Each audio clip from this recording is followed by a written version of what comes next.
Bismillahirrahmanirrahim. Assalamualaikum warahmatullahi wabarakatuh. Waalaikumsalam warahmatullahi wabarakatuh. Alhamdulillahi rabbil alamin alladzi an'ama alaina bi ni'matil iman wal islam.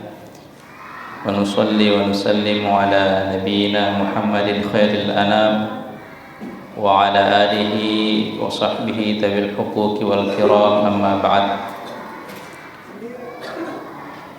Bapak Ibu jamaah salat maghrib yang azan ya Allah wa iyyakum,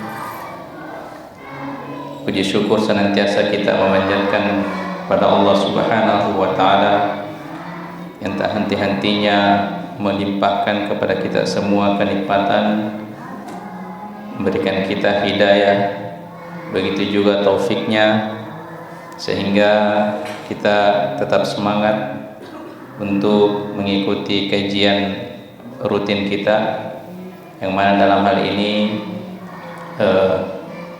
pengajian yang membahas terkait dengan fikih yang kita merujuk dalam kitab Fiqhul Muyassar. Salawat dan salam semua juga senantiasa kita curahkan kepada Rasulullah sallallahu alaihi wasallam.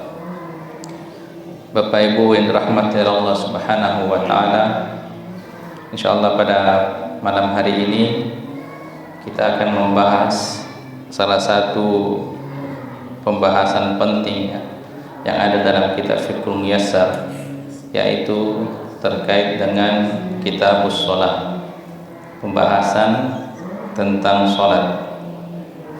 Dan pembahasan tentang salat ini sebagaimana di kitab ini disebutkan, wa yashtamilu ala 15 baban, itu mencakup, membahas ada 15 permasalahan yang akan dibahas dalam kitabus shalah ini.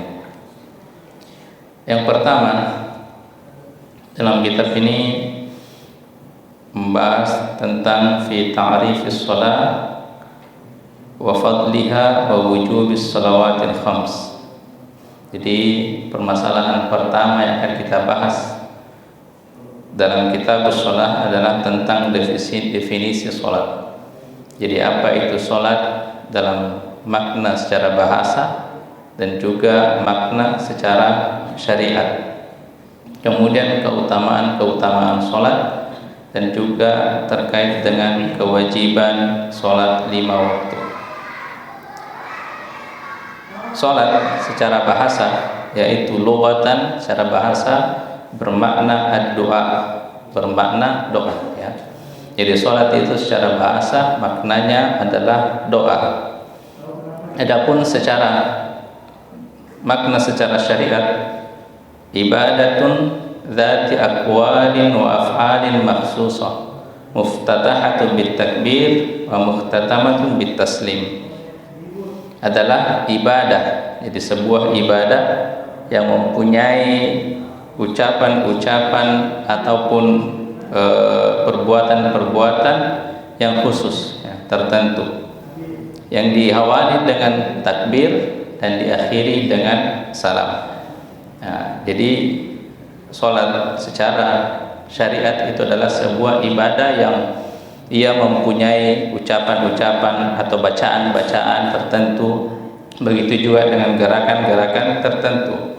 Nah, dan definisinya tidak hanya sampai di situ, sebagaimana yang pernah kita bahas di pertemuan pertama sekali. Kalau misalnya disebutkan definisi itu harus singkat tapi mencakup semuanya. Makanya kalau kita hanya membatasi dengan perkataan ibadah yang mempunyai ucapan dan perbuatan-perbuatan tertentu, maka di situ bisa masuk dengan haji ya, definisi haji. Makanya di sini ditambahkan muftatahatun bit takbir wa muhtatamatun bit taslim, yang mana ibadah itu atau ucapan-ucapan dan perbuatan-perbuatan tersebut diawali dengan takbir dan diakhiri dengan salam. Nah, kalau misalnya definisinya sudah menyeluruh seperti itu, maka ibadah-ibadah yang lain tidak termasuk ya, kecuali ibadah sholat ya. Kalau sholat jenazah ya masuk juga, karena sholat jenazah itu kita memulai dengan takbir dan diakhiri dengan salam, meskipun tidak ada ruku dan sujudnya. makna bahasa Bapak Ibu sekalian itu bisa dipahami oleh orang Arab sekalipun tidak ada penjelasan yang dicontohkan oleh Nabi Shallallahu Alaihi Wasallam, ya. Karena ya pertama kali diturunkan syariat itu pada orang-orang Arab, jadi mereka paham, ya. Mereka paham. Jadi terkadang kata-kata as-shalah itu bermakna doa, ya, secara bahasa. Ya, tentunya tergantung dengan konteks pembicaraan. Dan orang-orang Arab itu akan paham meskipun sebelumnya tidak ada utusan, maksudnya sebelum diutusnya Nabi atau sebelum dijelaskan Nabi. Dan sedangkan makna secara istilah, ya, secara syariat, nanti orang-orang akan memahami setelah dijelaskan oleh Nabi atau setelah dipraktekkan dan dicontohkan oleh Nabi Shallallahu Alaihi Wasallam. Kenapa saya menyebutkan demikian? Karena di zaman sekarang, ya, orang-orang liberal itu mereka pernah mengatakan yang namanya sholat itu cukup dengan kita berdoa sesuai dengan maknanya secara bahasa. Nah, jadi orang-orang liberal itu terkadang seperti itu, ya, nyelenehnya minta ampun. Jadi mereka katakan yang penting kita sudah berdoa maka itu sudah dinamakan sholat. Maka jadi terkadang orang-orang liberal itu diantara titik sengketa Ahlus Sunnah wal Jamaah dengan orang-orang liberal itu salah satunya dari sisi makna bahasa. Nah, makanya biasa kalau dikatakan yang penting kita sudah berdoa itu maka itu sudah dinamakan sholat. Coba apa makna sholat dari segi bahasa? Memang benar, ya, dari segi bahasa makna sholat adalah doa. Sebagaimana Allah pernah mengatakan, khudh min amwalihim shadaqatan tutahhiruhum wa tuzakkihim biha wa sholli alaihim inna sholataka sakanun lahum. Ambillah zakat dari harta-harta mereka untuk sebagai di antara fungsi zakat adalah menyucikan harta dan juga membersihkan harta. Kemudian Allah mengatakan washolli alaihim, dan berdoalah kepada mereka. Washolli, ya, kata-kata sholat. Nah, jadi di situ maknanya adalah mendoakan orang-orang yang sudah menyalurkan zakat. Inna sholataka sakanul lahum, sesungguhnya doamu itu bisa menenteramkan hati mereka. Nah, jadi sholat itu secara bahasa memang bermakna doa. Jadi bagaimana kita menjawab syubhat atau mengkonter pemahaman orang-orang liberal seperti itu jika dia mengatakan seperti itu? Maka kita katakan Rasul itu diutus oleh Allah Subhanahu wa taala untuk menjelaskan makna secara syariat, bukan untuk menjelaskan makna bahasa. Nah, jadi Rasul diutus oleh Allah untuk menjelaskan makna secara syariat, bukan menjelaskan makna secara bahasa. Nah, itu kita begitu cara. Karena kalau misalnya tanpa kehadiran Rasul, orang Arab sudah mengetahui yang namanya sholat itu ya doa secara bahasa, ya, karena itu bahasa mereka. Nah, makanya biasa kalau kita belajar bab-bab tertentu maka akan dijelaskan secara bahasa, kemudian dijelaskan secara syariat. Nah, kalau kita ingin mengikuti pemahaman orang liberal, yang penting kita mengikuti secara makna secara bahasa. Berarti yang puasa itu asyam, yang artinya menahan. Bisa saja menahan hawa nafsu, menahan emosi, itu sudah dinamakan puasa tanpa harus menahan makan dan minum. Atau azan secara bahasa itu artinya mengumumkan. Yang penting kita sudah mengumumkan, sudah dinamakan azan. Nah, itu. Tapi tidak. Sekali lagi, Allah mengutus Rasul itu adalah untuk menjelaskan kepada kita dari segi secara makna syariat, ya, bukan secara makna bahasa.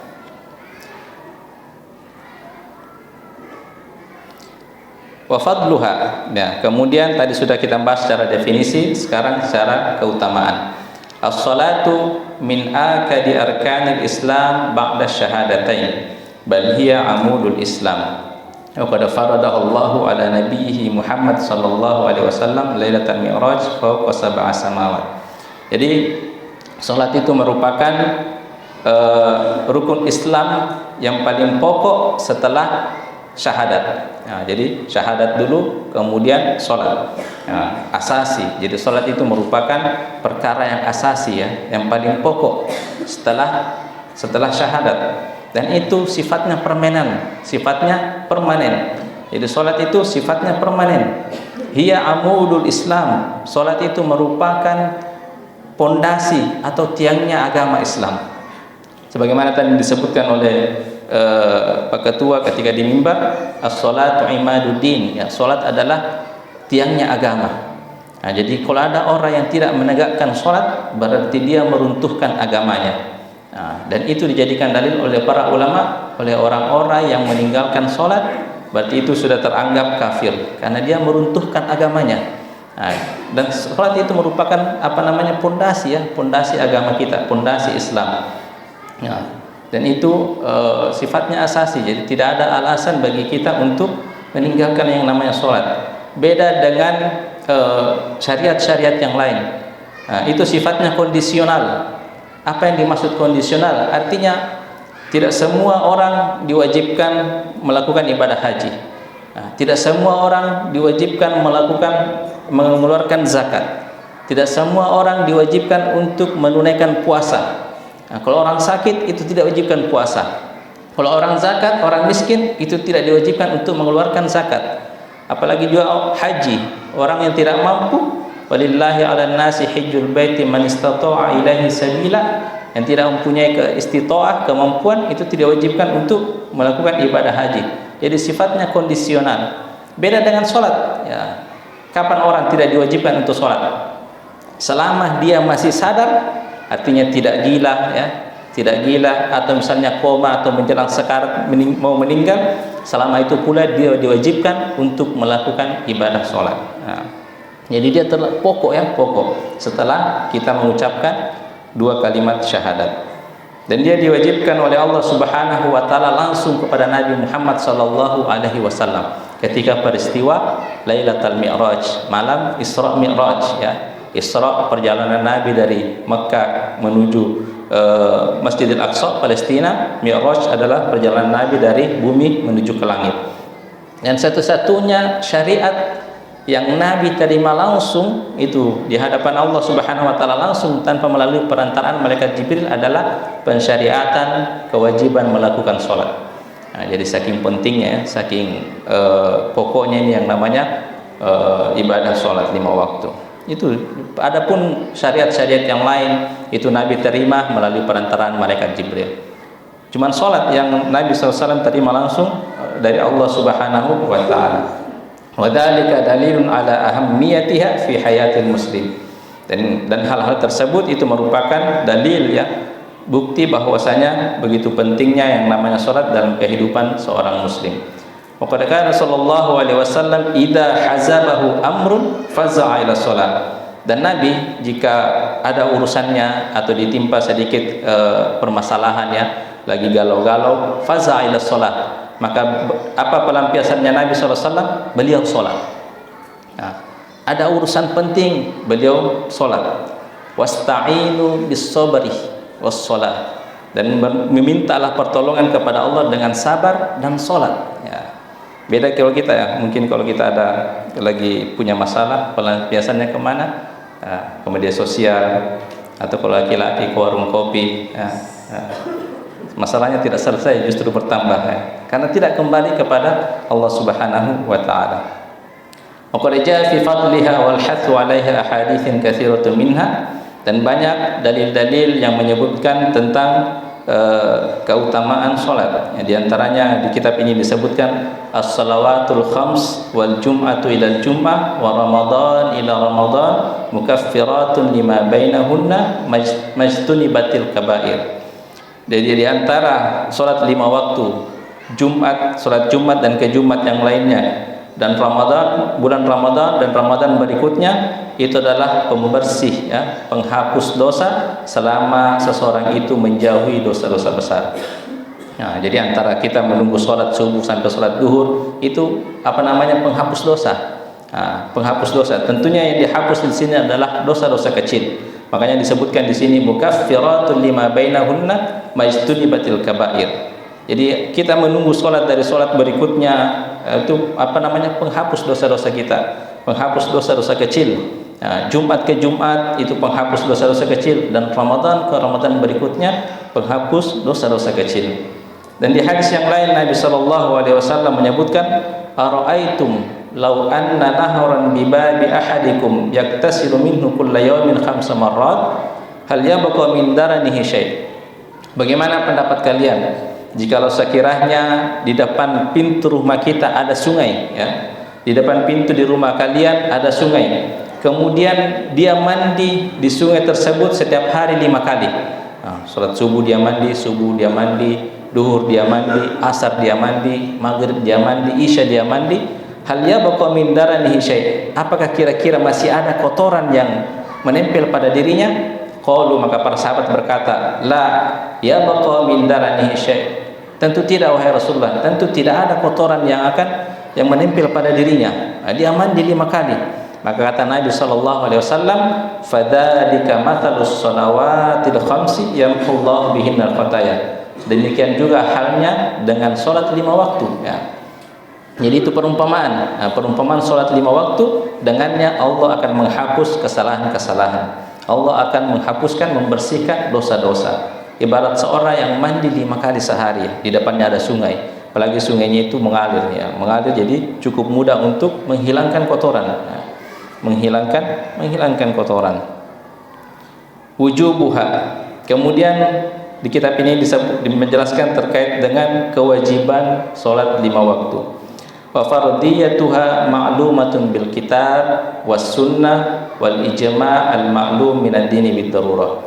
Adapun kewajiban atau farduhnya sholat 5 waktu itu sudah maklum, ya, sudah di perkara yang sudah diketahui, ya, dari dalil, dari kitab, dari Al-Quran maupun dari hadis Nabi SAW dan ijma' para ulama. Itu perkara yang sudah diketahui akan kewajibannya.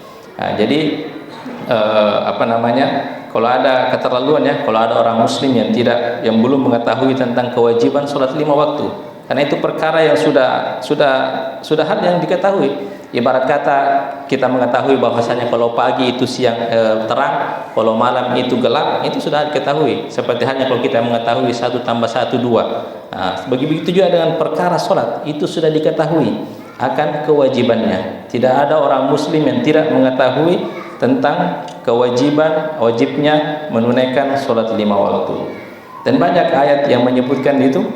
Dari dalil Allah berfirman, wa aqimus sholat, dan dirikanlah sholat, ya, fi ayatin katsira min kitabillah.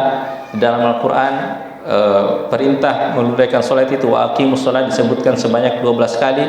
Kemudian dengan redaksi wa yuqimunas sholat disebutkan sebanyak 6 kali. Dan juga wa yuqimunas sholat, wa yuqimus sholat disebutkan sebanyak 3 kali. Jadi begitu banyak dalil-dalil yang menyebutkan terkait dengan perintah untuk menunaikan atau mendirikan sholat. Wa minas sunnah, dan diantara dalil dari hadis adalah hadis tentang peristiwa Mi'raj, ya, peristiwa Isra dan Mi'raj, di mana Nabi menyebutkan hiya khamsun wa hiya khamsuna. Sholat 5 waktu itu dilakukan 5 waktu, tapi pahalanya setara kalau kita melakukannya sebanyak 50 kali. Penulis menyebutkan di sini hiya khamsun wa hiya khamsuna. Hadis riwayat Imam Al-Bukhari, ya. Apa yang dimaksud? Jadi ketika peristiwa Mi'raj, ya, ketika Nabi SAW sudah menerima perintah sholat sebanyak 50 waktu atau 50 kali, ketika Nabi sudah turun dari Allah setelah bertemu kepada Nabi Musa alaihissalam, apa kata Nabi Musa alaihissalam? Apa yang kau dapatkan dari Allah? Syariat apa? Maka Nabi SAW mengatakan, kami diperintahkan untuk melaksanakan sholat sebanyak 50 kali. Maka apa kata Nabi Musa? Umatmu tidak akan sanggup. Sebagaimana umatku Bani Israel, mereka tidak sanggup. Maka mintalah keringanan kepada Allah. Maka Nabi Muhammad naik menghadap lagi kepada Allah. Akhirnya dikurangi 45 kali. Turun lagi, bertemu lagi Nabi Musa. Kata Nabi Musa lagi, umatmu tidak akan sanggup. Minta lagi kepada Allah keringanan. Akhirnya Nabi Muhammad naik lagi kepada Allah Subhanahu wa taala. Begitu seterusnya 9 kali, hingga yang diwajibkan adalah 5 kali.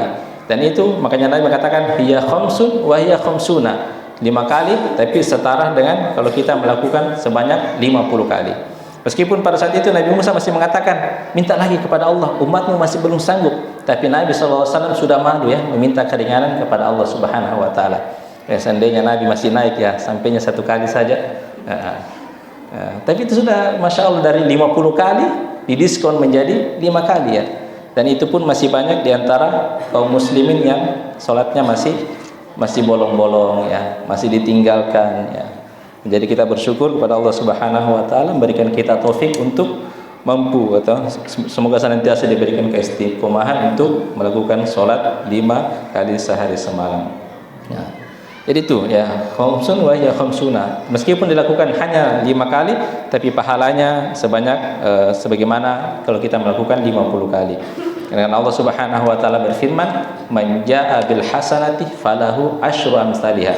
Barang siapa yang melakukan satu kebaikan, falahu asyru amsalihha. Baginya 10 ya, yang semisal. Jadi satu kali kita sholat itu seperti kalau kita sholat 10 kali. Jadi 5 kali sebanyak 50 waktu. Wa fi sahihain, dan di hadis yang lain ya, dalam kitab diriwayatkan oleh Bukhari dan Muslim, qaulu sallallahu alaihi wasallam liman sa'alahu an syara'il Islam. Jadi seorang sahabat yang pernah bertanya kepada Nabi sallallahu alaihi wasallam terkait dengan syariat Islam, maka apa kata Nabi? Khamsu shalawatin fil yaumi wal lailah. Yaitu cukup bagimu untuk sholat 5 waktu dalam sehari semalam. Maka yang bertanya tadi bertanya lagi, hal alayya ghairuhunna, apakah ada yang lain bagiku selain daripada sholat 5 waktu? Kata Nabi, la illa an tatawwa'ah. Tidak ada, cukup bagimu untuk melakukan sholat 5 waktu ya. Kewajibanmu itu adalah sholat 5 waktu. Yang lain tidak ada kecuali engkau ingin menambahkannya dengan perkara-perkara sunnah ya, atau sholat sunnah. Wa tajibus salatu 'alal muslim baligh al-aqil, dan wajib bagi yang diwajibkan untuk melakukan sholat adalah yang muslim ya, muslim. Jadi yang kafir tidak diwajibkan untuk melakukan sholat. Juga balik ya, balik akil, yang sudah balik, dan juga yang berakal. Yang balik yang diwajibkan itu adalah muslim. Kemudian yang sudah balik, meskipun terkait dengan anak-anak yang belum balik, kita tetap diperintahkan ya untuk menyuruh mereka sholat ketika sudah berumur 7 tahun. Nah, dan juga berakal, jadi orang gila tidak diwajibkan atasnya untuk sholat. Fala tajibu 'alal kafir, dan tidak diwajibkan atas orang kafir, wala shagir, dan anak yang masih kecil yang belum balik, walal majnun, dan juga yang gila ya.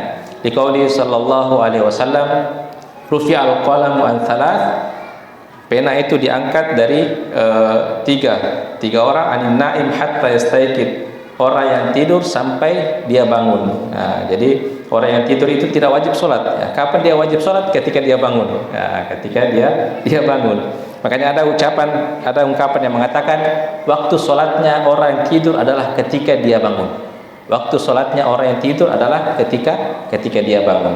Nah, wa anil majuni hatta yufiq wa anis sagiri hatta yablugh, dan orang yang gila sampai dia sadar, dan orang kecil sampai dia balik. Jadi ketika orang ini tidak melakukan sholat, maka dia tidak akan mendapatkan dosa karena belum diwajibkan.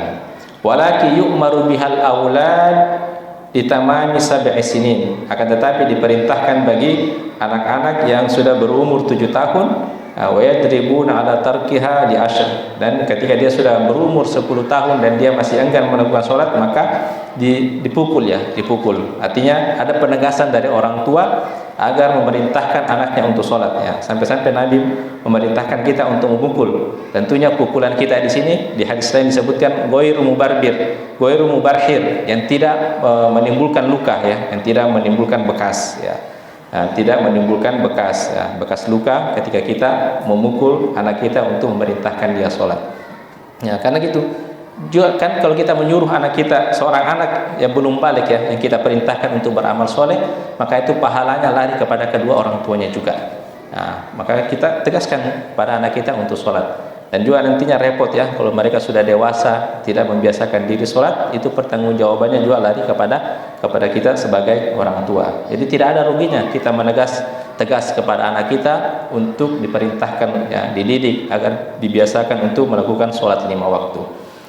Faman jahadaha aw tarakaha faqad kafar, barang siapa yang mengingkari kewajiban sholat atau meninggalkan sholat, faqad kafar, maka dikafirkan ya.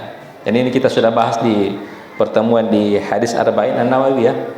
Seseorang yang meragukan ya, atau mengingkari kewajiban sholat, misalnya ada orang muslim yang berpendapat sholat 5 waktu itu tidak wajib, Meskipun dia rajin melakukannya, konsisten melakukannya setiap hari 5 waktu, tapi dia punya keyakinan bahwasanya solat 5 waktu itu tidak wajib, maka sepakat para ulama dia keluar dari Islam, murtad ya. Meskipun dia melakukannya setiap hari. Nah, karena itu sudah perkara yang sudah diketahui dalam istilah syariat, ma'lum minad dini bid-darurah. Nah, juga apabila dia meninggalkannya, tentunya meninggalkannya di sini ada perincian ya, yang sudah kita juga bahas sebelumnya. Perinciannya misalnya dia betul-betul meskipun dia mewakili kewajiban solat, tapi dia tidak pernah melakukan solat, maka dia murtad ya. Wartadda 'anid dinil Islam, dia murtad dari agama Islam. Sebagaimana kita jelaskan tadi, salatu amul Islam, pondasinya agama Islam ya, tiangnya agama Islam. Bayangkan kalau sebuah rumah yang tiangnya roboh, maka roboh rumahnya, tidak dikatakan lagi sebagai sebuah rumah. Begitu juga seorang muslim yang tidak melakukan sholat, tidak dikatakan lagi sebagai seorang muslim. Karena dia merobohkan bangunannya, dia merobohkan tiangnya, pondasi daripada agama Islam itu sendiri. Karena Nabi SAW bersabda, al-ahdul ladzi bainana wa bainahumus shalah. Perbedaan antara kita atau perjanjian antara kita dengan orang-orang muslim adalah salat ya. Jadi karakteristik ya identitas kita sebagai seorang muslim itu yang membedakan dengan orang kafir adalah salat ya. Faman tarakaha faqad kafar, dan barang siapa yang meninggalkan salat maka sungguh dia telah kafir, kata Nabi SAW. Di hadis yang lain Nabi SAW menjelaskan, man taraka salatan muta'ammidan faqad kafara jihara. Barang siapa yang meninggalkan salat dengan sengaja, maka sungguh dia kafir secara terang-terangan ya. Nauzubillahi min dzalik. Ya, jadi jangan sampai kita bermalas-malasan untuk melaksanakan yang namanya salat. Kita perintahkan anak cucu kita doakan, senantiasa kita doakan agar anak cucu kita, agar keturunan-keturunan kita adalah orang-orang yang senantiasa melakukan atau mendirikan sholat. Itu terkait dengan bab pertama. Masih banyak waktu, maka kita beralih ke bab kedua ya. Bab kedua terkait dengan al-adzan wal iqamah. Terkait dengan azan dan iqamah ya, azan dan qomat. Ini bab kedua daripada kitabus sholat, daripada pembahasan sholat ya. Al-mas'alatul ula, permasalahan pertama, definisi tentang azan dan qomat dan hukmuha, dan hukum-hukum terkait dengan azan dan qomat ya. Ta'riful azan wal iqamah. Al-adzan lugatan secara bahasa al-i'lam ya. Ini saya sebutkan tadi, al-azan secara bahasa adalah pengumuman ya, pengumuman. Sebagaimana Allah Subhanahu wa taala berfirman, wa adzanum minallahi wa rasulih, dan pengumuman dari Allah dan Rasulnya, atau seruan dari Allah dan Rasulnya. Wa adzim fin nasi bil hajji ya'tuka rijalan, dan serukanlah kepada orang-orang untuk menunaikan ibadah haji. Jadi secara bahasa adalah seruan atau pengumuman. Ya, kalau kita ingin sesuaikan azan hanya secara bahasa, apa kita mengumumkan di masjid, wahai sholat, sudah dinamakan azan ya. Kalau kita ingin mengikuti pendapat orang-orang liberal ya, yang penting kita sesuai dengan secara makna ya, secara bahasa ya. Tidak. Tapi agama itu Nabi diutus adalah untuk menjelaskan secara syariat.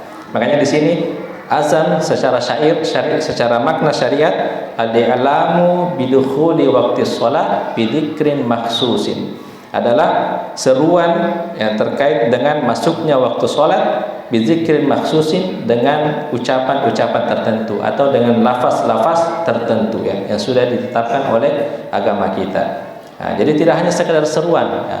Seruan yang dilakukan, yang diserukan ketika penanda masuknya waktu sholat, itu pun dengan zikir-zikir tertentu. Kalau kita cuma mencukupkan dengan pengertian seruan dengan tanda masuknya waktu sholat, yang penting masuk waktu sholat, kita mengumumkan, Bapak Ibu sudah masuk waktu sholat duhur. Tapi ditambah pengertiannya bizikrin maksusin ya, dengan zikir-zikir atau ucapan-ucapan tertentu. Yang namanya ibadah itu ya tauqifiyah ya, harus berdasarkan dalil ya, tauqifiyah. Cara sholat, bacaan sholat seperti ini, bagi kita tidak boleh membuat zikir-zikir yang lain ya, lafaz-lafaz azan seperti ini, maka kita tidak boleh merubah-rubah dengan lafaz-lafaz yang lain ya. Itu sudah tauqifi ya, sudah ditentukan oleh Allah dan dari Rasulullah SAW. Adapun qomat secara bahasa adalah aqamah, ya, memberdirikan, ya. Wa haqiqatuhu iqamatul qa'id, atau memberdirikan orang yang duduk, ya, memberdirikan orang yang duduk. Adapun secara syariat, al-i'lamu bil qiyami ila sholati bi dzikrin mahsusin warada bihi syari'. Nah, ada perbedaan antara pengertian azan dan pengertian qomat, ya. Pengertian qomat adalah seruan, ya, seruan agar mendirikan sholat, ya. Al-i'lamu bil qiyam ila sholat, seruan untuk mendirikan sholat. Kalau tadi seruan penanda masuknya waktu sholat. Kalau qomat itu pertanda bahwa sudah ingin didirikan atau ingin dilaksanakan sholat dengan ucapan-ucapan tertentu pula yang sudah dijelaskan, ditentukan oleh agama kita. Nah, wa hukmuhuma, adapun hukum azan dan qomat. Al-azan wal iqamah masyru'ani fi haqqir rijal lis salawatil khamsi duna ghairiha. Azan dan qomat itu disyariatkan itu bagi laki-laki, dan juga hanya untuk salat 5 waktu, tidak selainnya. Nah, jadi azan itu hanya untuk disyariatkan bagi laki-laki. Nah, jadi bagaimana kalau perempuan yang azan? Nah, tentunya para ulama merinci, ya, yang dimaksud di sini disyariatkan bagi laki-laki itu di tempat umum, semisal ya di masjid, ya, misalnya masjid perkampungan, ya, di tempat-tempat umum. Nah, adapun misalnya di area wanita, ya, misalnya di pondok pesantren putri misalnya ada musholahnya, ya, atau ada masjidnya, maka itu tidak mengapa mereka juga azan di situ, asalkan suaranya hanya bisa didengarkan oleh mereka saja, ya, tidak keluar, ya, sampai didengarkan oleh perkampungan, ya. Ya, itu tidak masalah. Sebagaimana Ibnu Umar pernah ditanyakan tentang hukum terkait wanita yang azan, apa kata Ibnu Umar? Apa yang menghalangiku? Apa yang buat saya menghalangi mereka untuk berzikir? Nah, karena kan azan itu juga termasuk dari sini disebutkan adalah zikir, ya, zikir yang sudah ditentukan. Jadi para ulama merinci, maka tidak mengapa bagi wanita yang azan dan qomat, yang penting di area wanita itu sendiri. Nah, seperti tadi contohnya misalnya di pesantren, pondok pesantren putri, maka tidak mengapa, ya, tidak mengapa. Kalau di tempat umum maka itu dilarang, karena itu suaranya bisa menimbulkan fitnah bagi laki-laki. Nah, ini laki-laki. Makanya tadi secara bahasa, jika dilakukan sebelum waktu sholat, maka itu azannya batal, ya. Nah, nanti masuk waktu sholat baru boleh azan. Dan juga lafaz azan itu termasuk zikir. Nah, jadi sebenarnya hukum asal zikir itu adalah dipelankan, ya, kecuali pada keadaan-keadaan tertentu. Zikir-zikir yang disyariatkan untuk dikeraskan, yang pertama adalah di waktu azan, ya. Kemudian ketika talbiyah, ya, labbaik Allahumma labbaik, nah, itu dianjurkan untuk dikeraskan. Kemudian ketika takbiran, ya, pada lebaran, Allahu Akbar, nah, itu dikeraskan. Selain daripada itu, hukum asal zikir itu adalah dipelankan. Sebagaimana Allah Subhanahu wa taala berfirman, "Wadhkur rabbaka fi nafsika tadarru'a wa khifata wa dunal jahri." Ingatlah Tuhanmu, ya, dan berzikirlah kepada Tuhanmu, ya, dengan khusyuk, dengan tawadu, wa dunal jahri, dan tanpa dikeraskan. Nah, itu hukum asal, ya, hukum asal zikir. Kecuali ketika azan, ketika talbiyah, atau ketika takbiran pada saat lebaran, ya, takbiran Id. Ya. Dan juga hanya khusus untuk sholat 5 waktu, ya, tidak selainnya. Nah, jadi tidak boleh orang membuat inovasi baru, mau lebaran azan dulu, ya, atau mau sholat tarawih azan dulu. Nah, tidak ada. Nah, hanya untuk pensyariatan terkait dengan sholat 5 waktu. Wa huma min furudil kifayati idza qama bihima man yakfi saqatal itsmu adil baqin. Dan hukum azan dan qomat adalah hukumnya fardu kifayah. Nah, fardu kifayah. Apa yang dimaksud dengan fardu kifayah adalah jika sudah ada yang melaksanakannya, maka yang lainnya gugur kewajiban. Nah, yang lainnya gugur kewajiban. Artinya kewajiban yang dilakukan oleh sekelompok masyarakat atau individu tertentu, yang mana pelaksanaannya itu berbeda-beda tergantung dengan ibadah yang dilaksanakan. Kalau misalnya azan, ya, cukup satu orang, ya, cukup satu orang. Kalau misalnya pengurusan jenazah, maka membutuhkan beberapa orang, tidak mencukupkan satu orang. Kalau misalnya cuma satu orang yang mengurus jenazah itu, dan itu tentunya akan merepotkan, maka masih belum gugur kewajiban bagi yang lainnya. Nah, itu yang dimaksud dengan fardu kifayah. Jadi jika sudah ada yang azan di suatu kampung, maka yang lain sudah gugur kewajiban. Makanya jika ada suatu kampung yang ada masjidnya dan di situ tidak pernah dilakukan azan, maka satu kampung itu berdosa, ya. Maka satu kampung itu berdosa. Ya.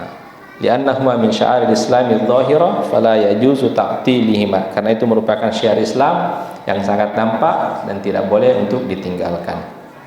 Permasalahan kedua, syurutu sihhatuma, syarat-syarat sahnya azan dan qomat tersebut.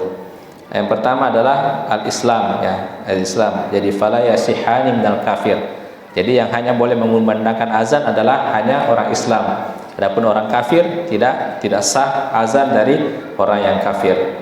Kemudian yang berakal, nah, fala yasihani minal majnun wasukran wa ghairil mumayyiz kasairil ibadat, ya. Dan tidak sah jika yang azan itu orang gila ataupun orang yang lagi dalam keadaan mabuk, ya. Ini jelas yang berakal, ya. Kemudian di antara syarat sahnya azan dan iqamat adalah ad-dzukuriyah. Ad-dzukuriyah. Jadi adalah laki-laki. Nah, tentunya ini tadi kita sudah rinci sebelumnya. Fala yasihani minal mar'ah lil fitnati bi sautiha. Dan tidak sah bagi seorang perempuan, ya, karena ditakutkan ada fitnah dari suara yang dia dengungkan, yang dia ketika dia azan. Nah, wala minal khunsa, dan tidak juga bagi al-khunsa ini bencong, ya. Di adami ilmi biqaulihi dzikran, tidak jelas alat kelaminnya, apakah dia laki-laki atau perempuan, itu tidak sah azannya, ya. Pokoknya kalau setengah matang jangan disuruh azan, ya. Setengah masak jangan disuruh azan. Kemudian ayyakunal adanu fi waqtis shalah, fala yasihhu qabla dukhuli waqtiha. Kemudian azan itu dikumandangkan pada waktu salatnya.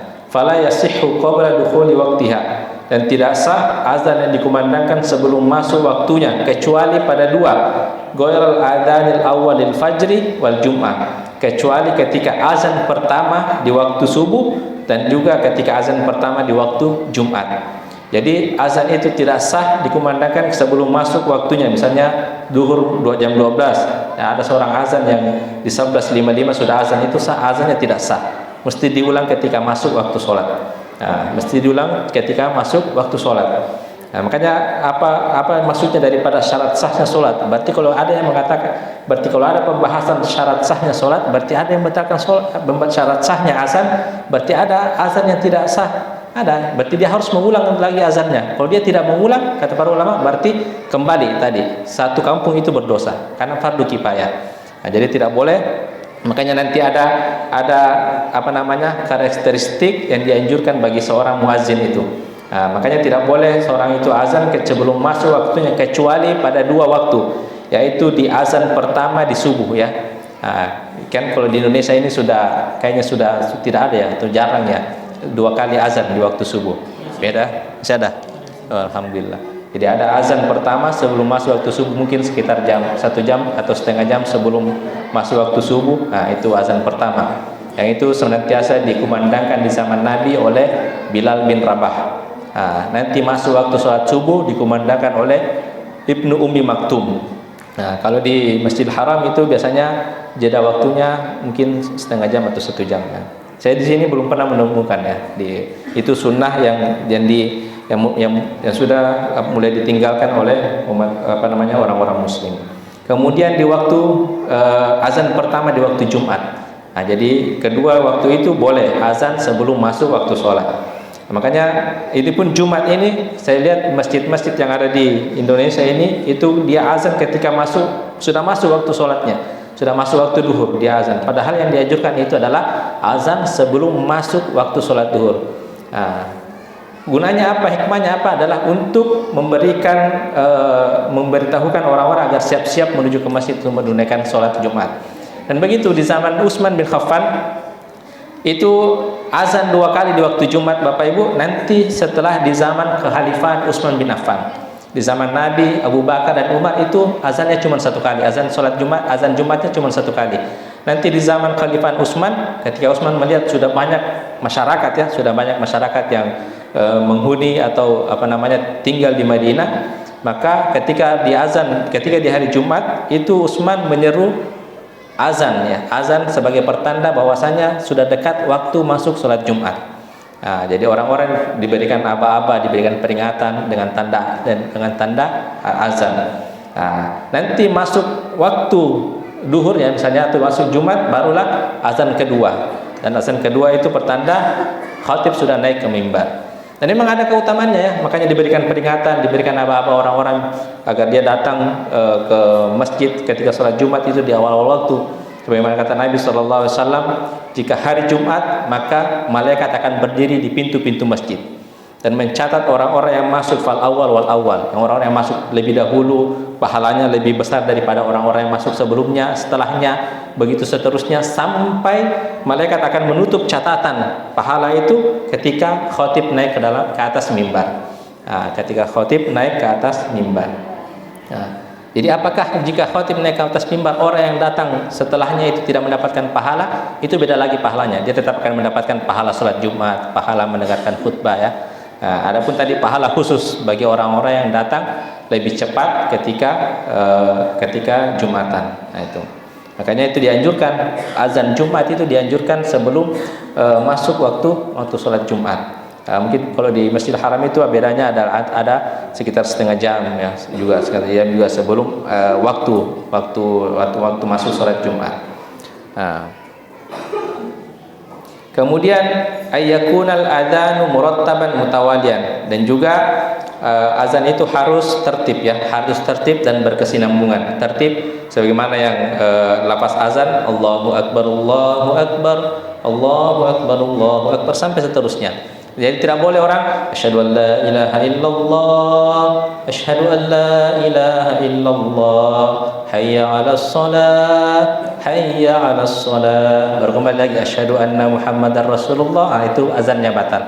Dia harus tertib dan juga harus berkesinambungan, ya. Tidak boleh ada jeda yang lama antara ucapan lain ucapan setelahnya, ya. Asyhadu an la ilaha illallah. Nah, singgah dulu, balas WA.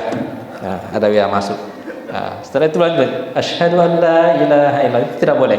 Nah, jadi harus tertib dan harus berkesinambungan, ya, berurutan dan harus berkesinambungan. Nah, begitu juga ketika qomat sama, ya, sama.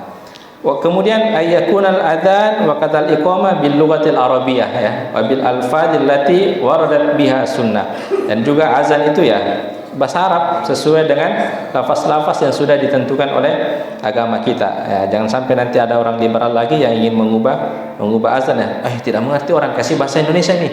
Allah Maha Besar, Allah Maha Besar. Itu tidak boleh, ya. Tidak boleh.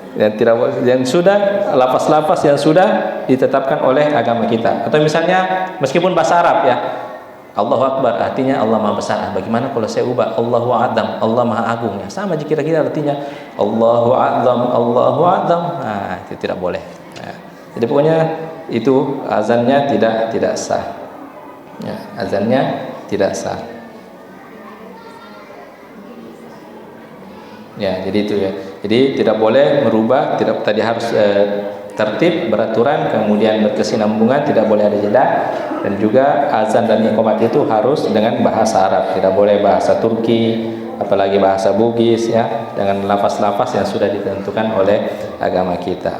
Kemudian permasalahan ketiga, insya Allah kita akan sambung pada pertemuan selanjutnya terkait dengan karakteristik, ya, yang dianjurkan bagi seorang muazin. Jadi ada memang sifat-sifat tertentu yang harus dimiliki bagi seorang muazin. Insyaallah kita akan bahas pada pekan selanjutnya. Semoga ada manfaatnya.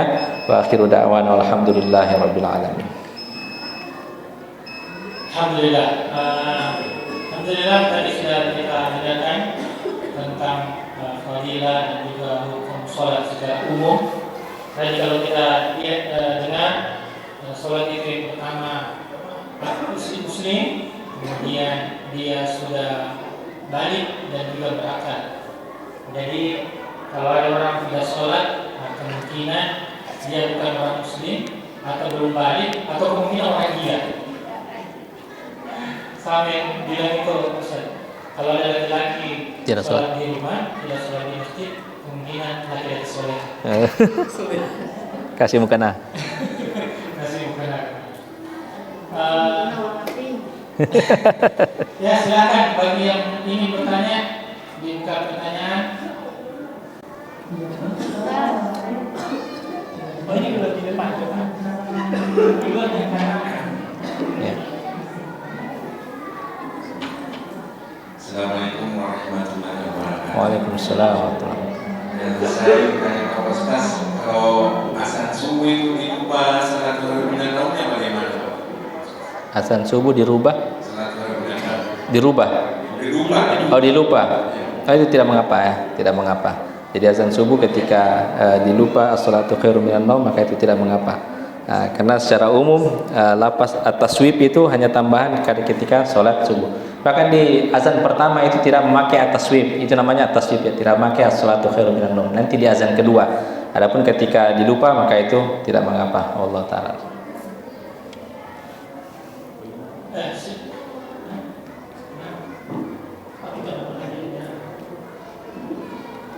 Assalamualaikum warahmatullahi wabarakatuh. Waalaikumsalam warahmatullahi wabarakatuh. Bagaimana itu Ustaz kalau misalnya kan biasa itu ada sholat Jumat yang juga masuk. Ya. Biasa itu ada orang masuk selesai Jumat. Ya. Lambat nih masuk. Biasa, sering. Bagaimana itu Ustaz hukumnya? Ya. Jadi hukum masbuk ketika sholat Jumat itu sebagaimana pendapat Al-Imam An-Nawawi bahwasanya jika dia mendapati ruku maka itu masih mendapati shaf ya, masih mendapati shaf. Adapun ketika dia yang dia dapatkan itu sudah tidak mendapatkan rakaat, maka dia, para ulama berbeda pendapat, ada yang mengatakan dia cukupkan genapkan sebanyak 4 rakaat. Artinya dia ganti, dan setelah itu dia bertobat kepada Allah Subhanahu wa taala. Tapi selama dia masih mendapati 1 rakaat, maka masih dimasukkan dia ke dalam masih termasuk dia melakukan sholat Jumat. Adapun dia masbuknya dia sudah tidak mendapati, misalnya dia datang di setelah imam i'tidal di rakaat kedua. Artinya dia sudah tidak mendapati lagi rakaat sholat Jumat ya. Maka ketika imam salam, maka dia bangkit dan menggenapkan 4 rakaat. Dan menggenapkan 4 rakaat. Ya. Jadi dia sholat duhur di situ. Istilahnya sholat duhur. Dan setelah itu dianjurkan agar bertobat karena melalaikan perkara sholat Jumat. Ya, silakan. Cukup. Bapak-bapak. Silakan. Assalamualaikum warahmatullahi wabarakatuh. Waalaikumsalam warahmatullahi wabarakatuh. Yang kami pertanyakan Ustaz, bagaimana kan perempuan bisa azan kalau dalam lingkungan saja perempuan? Bagaimana yang orang suka nyanyi atau bagaimana lihat kedengaran semua itu suaranya melenting-melenting? Itu yang mau dipertanyakan Pak Ustaz.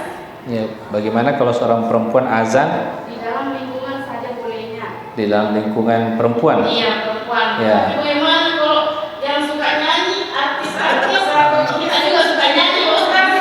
Ya. Itu tidak boleh. Ya, memang secara hukum tidak boleh, Bu. Ya, meskipun itu merupakan hobi ya. Jadi ini memang makanya profesi penyanyi apalagi yang perempuan itu diharamkan oleh para ulama. Ya. Kalau berselawat Pak Ustaz, Ya. kan kita biasa pakai mic. Ya. Kayak semacam kemarin kita berselawat atau itu. Ya. Bagaimana itu hukumnya Pak Ustaz? Ya. Memang sebenarnya agak berat ya.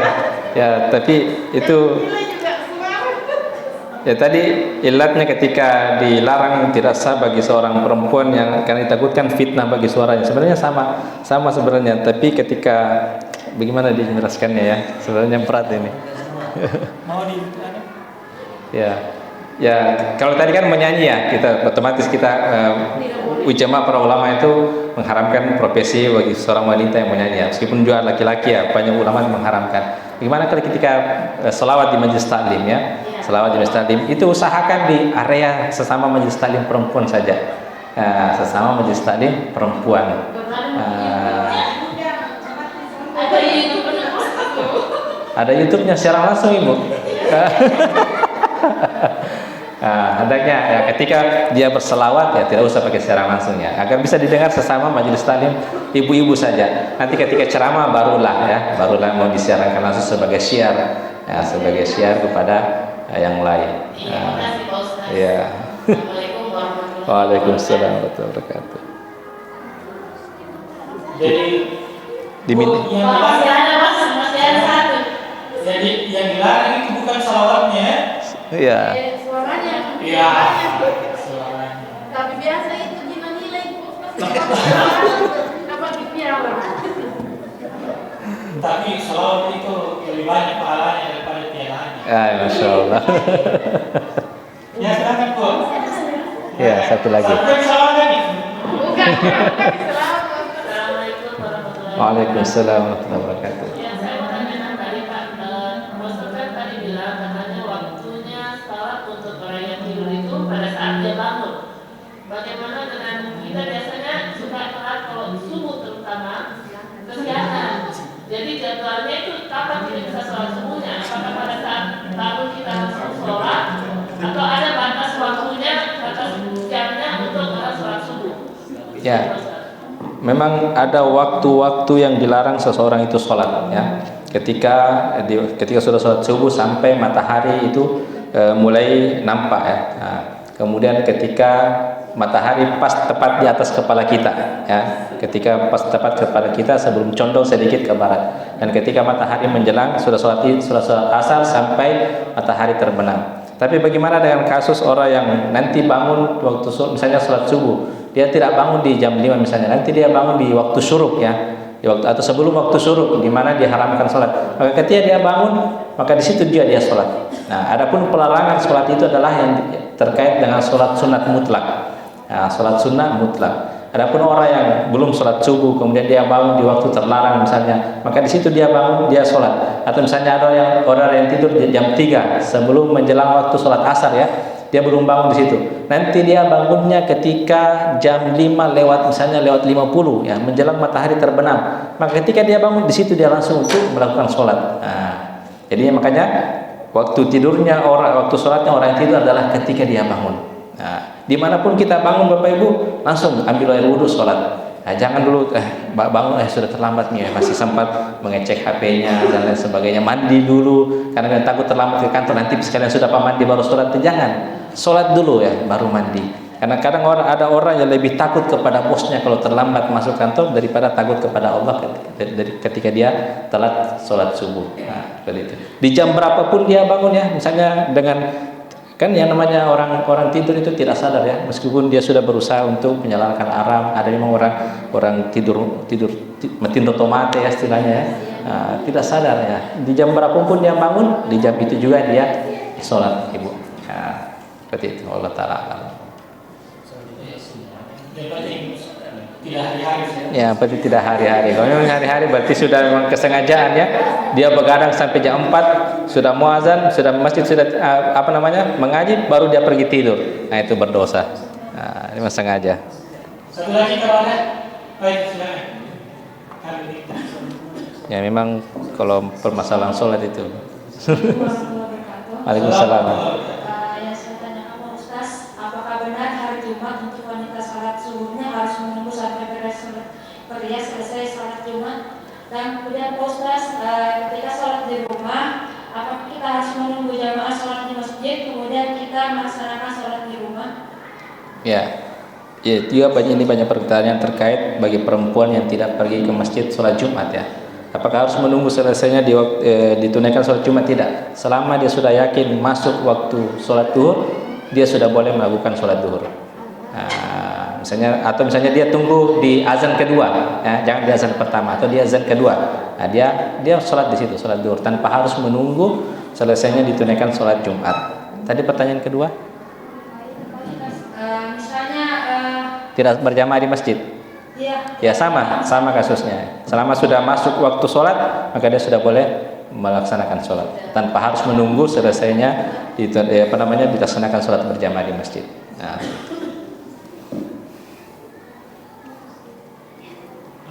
Cukup ya. Ditambah pertanyaan yang untuk Senin masih Ustaz Abdillah insyaallah. Ya insyaallah. Insyaallah. Saya masih ada pertanyaan juga. Karena saya biasa Ustaz kalau azan, kalau mau jadi utambah azannya, cuma terkadang bingung kan. Sallu fi buyutikum. sallu fi buyutikum atau sallu fi rihal, Ya. misalnya, itu sebenarnya tempatnya apakah setelah di terakhir sekali setelah la ilaha illallah atau setelah hayya al falah? Ya, setelah mengucapkan hayya 'alal falah. Oh, berarti sebelum takbir terakhir. Iya, sebelum takbir terakhir kan. Mari menunaikan sholat, kemudian mari menuju pemundangan. Baru ketika azan, hujan, sallu fi buyutikum. Sholatlah kalian di rumah-rumah kalian. Gitu. Ingat bagi yang mengerti.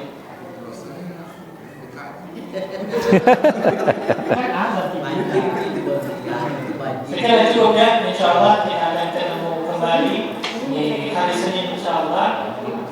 Semoga Allah menjaga semangat kita untuk tetap belajar